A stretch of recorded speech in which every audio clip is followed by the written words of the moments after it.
This episode looks at the life of Anne of Bohemia, who was the wife of Richard II of England. We attempt to look at Anne's early life up to her marriage to King Richard II.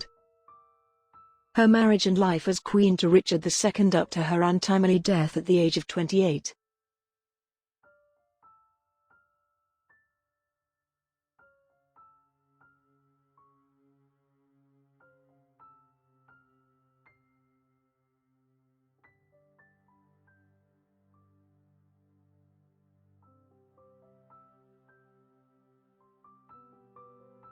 Anne was born on the 11th of May 1366 in Prague, Bohemia, which is now modern-day Czech Republic.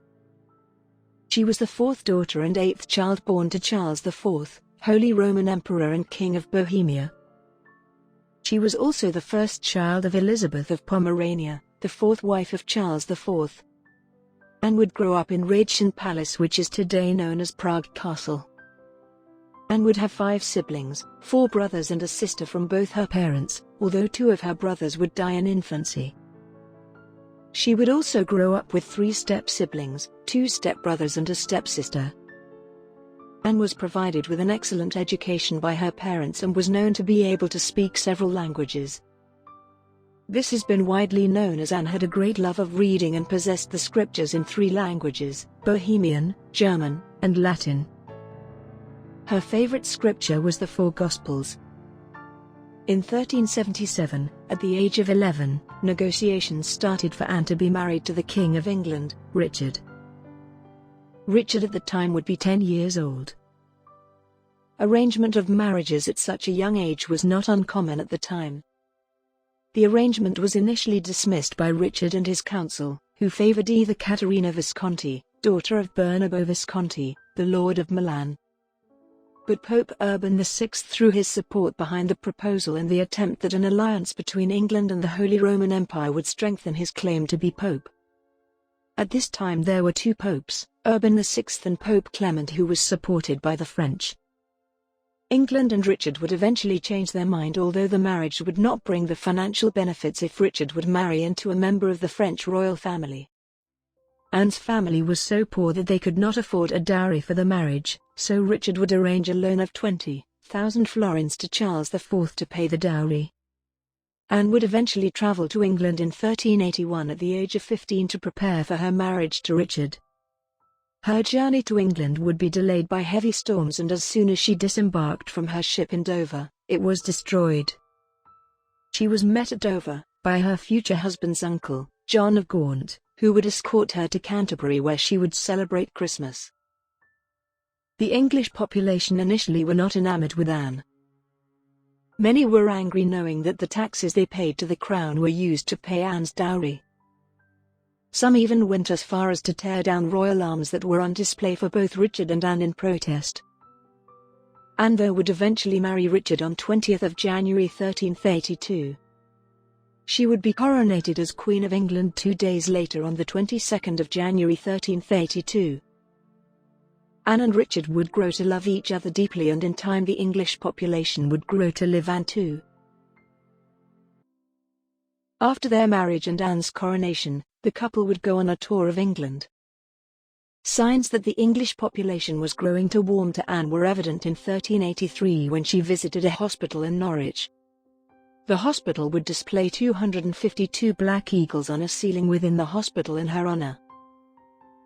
Also, Anne would have a great effect on English fashion and is thought to have brought into fashion the long-horned headdress and long thin shoes as an acceptable style of women.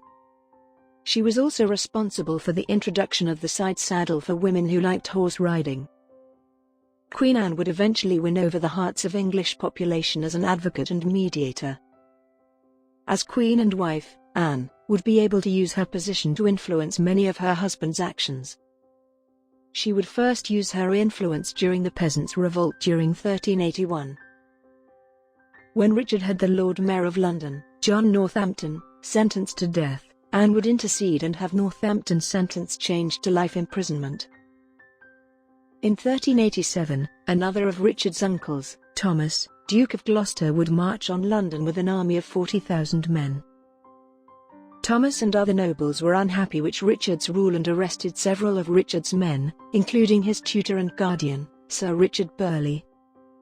Anne was begged on her knees for 3 hours to Thomas to spare Burleigh's life, but Thomas refused but ensured that Burleigh did not receive a traitor's death. In 1388, Richard, at the age of 22, would now be able to fully govern his own affairs. His power was consolidated the following year with the return of one of his favourite uncles, John of Gaunt, who had travelled back from one of his Spanish expedition. Anne would spend much of her and her husband's time with John at his castle in Leicester. And Anne in return would host John of Gaunt at her palace in Eltham at Christmas.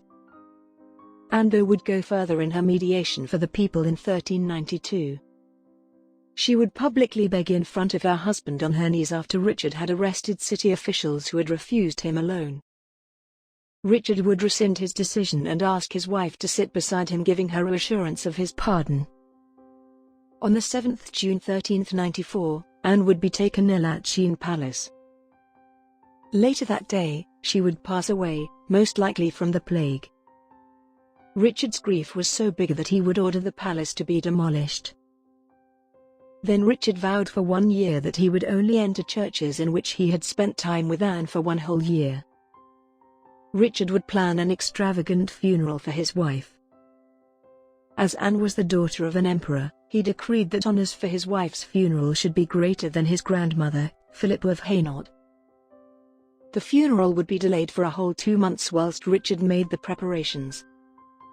On the 3rd of August 1394, Anne's body would be carried from her palace at Eltham to Westminster Abbey via St. Paul's Cathedral to a service conducted by the Archbishop of Arundel. Anne would be laid to rest in a magnificent tomb prepared by her husband. Richard would join her 6 years later, after he had been deposed and murdered by his own cousin, Henry Bolingbroke. From their 12 years of marriage, there would be lasting legacy from Richard and Anne in the form of an heir. It is always believed that the couple who were so in love with each other did have a normal sex life. But the reason behind them being unable to produce a child has always been shrouded in mystery. Was Richard impotent or was Anne unable to conceive? These questions have and will never been answered, leaving a lasting tragedy over the end of the marriage.